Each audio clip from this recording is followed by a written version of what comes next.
Praise the lord. Good morning. ఏదైనా దేవుని వాగ్దానము 1వ దిన వృత్తాంతములు గ్రంథము 19వ అధ్యాయం 12, 13 వచనములు. నేను నీకు సహాయము చేయుదును, ధైర్యము కలిగి ఉండు. అవును నీ సహోదరి సహోదరుడు, పరిశుద్ధ గ్రంథము లేఖనాల ప్రకారంగా దేవుడు నీతో మాట్లాడుతున్నాడు. నేను నీకు సహాయము చేయుదును, ధైర్యము కలిగి ఉండు. అవును, ఈ దినము ఎటువంటి సహాయం కొరకు ఎదురు చూస్తూ ధైర్యాన్ని కోల్పోతున్నావేమో, ఎటువంటి సహాయం కొరకు మరి ఎదురు చూస్తూ ధైర్యాన్ని కోల్పోతున్నావేమో.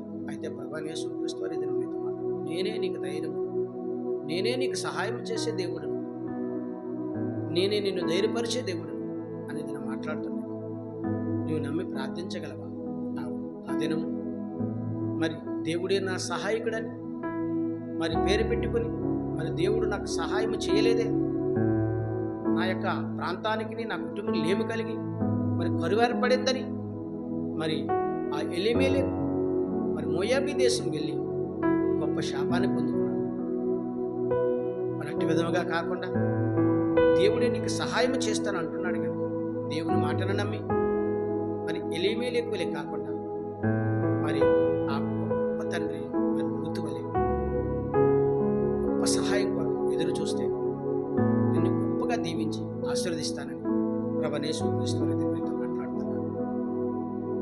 నీకు అవసరమైన సహాయం కోసం ఎదురు చూస్తూ నీ ధైర్యమును విడవకుండా, దిగులు చెందకుండా, దుఃఖపడకుండా, ఆందోళన చెందకుండా, అధైర్యపడకుండా దేవుని సన్నిధిలో మోకరించి కన్నీరు విడిచి ప్రార్థించగలిగితే సహోదరి సహోదరుడు, రూతు ఇచ్చిన గొప్ప ఆశీర్వాదం, యోబుకి ఇచ్చిన గొప్ప ఆశీర్వాదం, యోసేపుకి ఇచ్చిన గొప్ప ఆశీర్వాదం నీకు నుంచి సహాయం చేసి దేవుడు నిన్ను నీ కుటుంబం నడిపిస్తాను.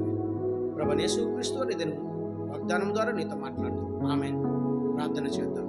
సకల ఆశీర్వచనములకు కారణభూతుడైన మా యేసు ప్రభువా, నీ ఘనమైన నామానికి స్తుతులు స్తోత్రాలు, సుందరమైన నామానికి ఈ ఉదయ కాల సమయంలో వాగ్దానములు చూచిన, వాగ్దానములు విన్న, వాగ్దానములు చదివిన ప్రతి బిడ్డను దీవించండి, ఆశీర్వదించండి. యేసుక్రీస్తు పరిశుద్ధమైన నామములో అడిగి వేడుకొంచున్నాను పరమ తండ్రి.